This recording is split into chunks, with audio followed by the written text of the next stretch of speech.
The air hangs heavy with the scent of ozone and stale coffee, a low hum from the war surplus transmitter vibrating through the concrete floor. Dust motes dance in the single neon tube, casting a wound-red glow on hand-labeled vinyl records stacked beside dead server racks. Outside, the city breathes, a rhythm section of brass and kente, a revolution dressed in patched leather. Black Star Pirate Radio. Oranienzicht checks in at 67 degrees and clear. Winds are moving from the west at 2 miles per hour. A reel-to-reel stutters somewhere in the back room, then finds its groove. The board glows amber. Tonight, we open on the architectural tension between cultural provenance and commercial capture, sparked by Vinny, father of the House of Revlon. Vinny states, "Voguing is about liberation and freedom."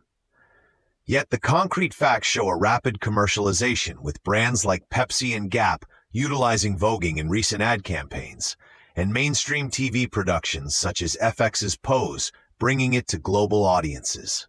The consequence is that while visibility increases, the originating Black and Latino LGBTQ+ communities of Harlem ball culture often see minimal direct financial benefit or control over the narrative, risking dilution of its radical, self-affirming essence. This exposes the structural vulnerability of cultural architects when their creations are commodified without explicit frameworks for shared ownership. An alternative would be for these communities to establish a direct licensing body for all commercial uses, ensuring royalties flow back to foundational houses and community programs. From the underground ballrooms of 1980s Harlem, voguing was never just a dance. It was a defiant architecture of identity, a performance of aspiration and royalty for those denied it by society. It's the sharp snap of a fan, the dramatic dip, each pose a chapter in a story of resilience. Who carries this legacy next? The youth in today's Kiki balls, who are now negotiating a digital landscape where cultural trends are mined and monetized in milliseconds. Patching in a caller, the skeptic. You're on the signal. Toji, this is the skeptic. I hear the call for control, but isn't any exposure good exposure? How do these communities actually build a licensing body powerful enough to challenge global brands, especially when many of the original legends are gone? Who realistically pays for this legal architecture? From that dossier to this one, as temperatures soar, France's Total Energies awaits ruling in. That's the pivot. A direct licensing body is a slow legal build. For an immediate playable next move, we could activate the Vogue Provenance Protocol. It's an open-source digital ledger using blockchain-like timestamps where houses and individual voguers can register their original moves, stylistic innovations, and historical contributions. When a commercial entity uses a registered element, the protocol automatically flags it and directs them to a community-run fund for fair use contributions. This builds an undeniable, transparent record of ownership and a decentralized mechanism for reparation, asserting cultural autonomy without waiting for corporate permission. It's an architecture of digital dignity. From the assertion of cultural autonomy, we pivot to the political architecture of belonging and the outrage surrounding Reform UK. The tension here revolves around national identity versus human dignity, as Reform UK sets its sights on EU nationals within Britain. Reform UK's proposed plan to target EU nationals residing in Britain, described by critics as absolutely outrageous, specifically suggests reviewing the immigration status of an unspecified number of long-term residents and advocating for a drastic reduction to net zero immigration. This policy exposes over 3.4 million EU citizens who applied for settled status post-Brexit to renewed uncertainty and potential xenophobic targeting, despite their long-established lives and contributions to the UK economy and public services like the NHS. An alternative approach would be to focus on streamlining integration services for all residents, recognizing their established rights and economic contributions rather than criminalizing their presence. We must remember that nations are not static structures, but living architectures built by the hands and hearts of all who contribute.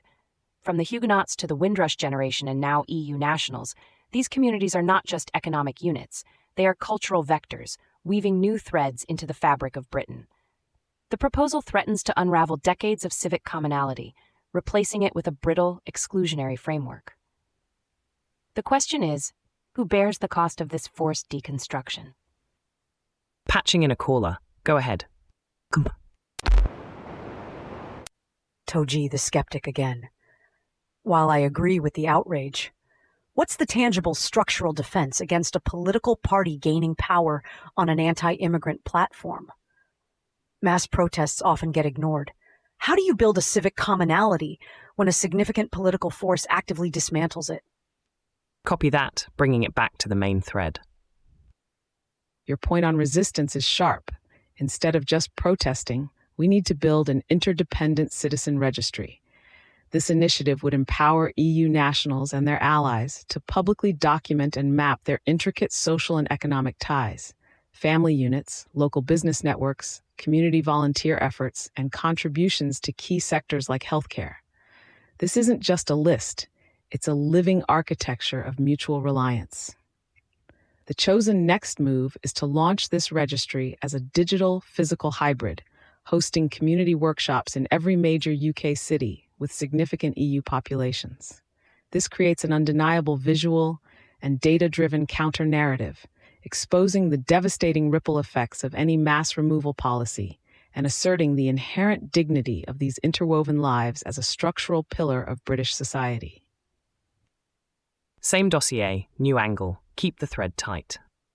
As global temperatures soar, the structural integrity of our planet is under duress, and France's Total Energies awaits a crucial ruling in a climate trial. Total Energies faces a landmark legal challenge brought by NGOs, including Friends of the Earth France and Notre Affaire à tous, under France's 2017 Duty of Vigilance law. The lawsuit alleges Total Energies' global operations, particularly its massive ACOP East African crude oil pipeline and new LNG projects, fail to adequately address climate risks and human rights impacts.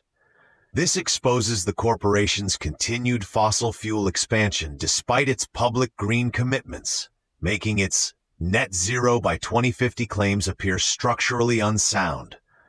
A potential ruling could compel Total Energies to significantly revise its vigilance plan, potentially halting new fossil fuel investments. An alternative for Total Energies would be to proactively commit to an immediate, verifiable divestment from all new fossil fuel projects and reallocate 90% of its capital expenditure to genuinely renewable energy infrastructure by 2030 without relying on carbon offsets.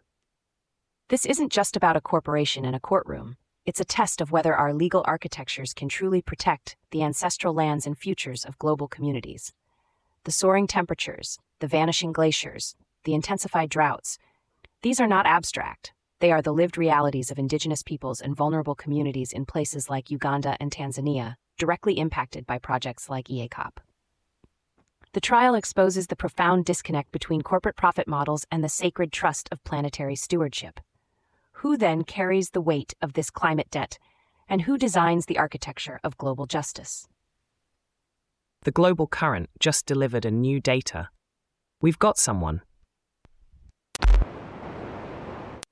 Total Energies is a multi-billion-dollar entity.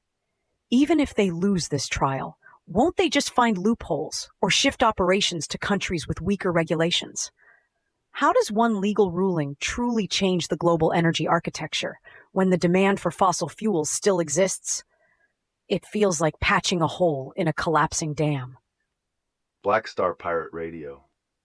Continue the signal at togivision.com. Tune in, Sparks and Stories, Gig Passport.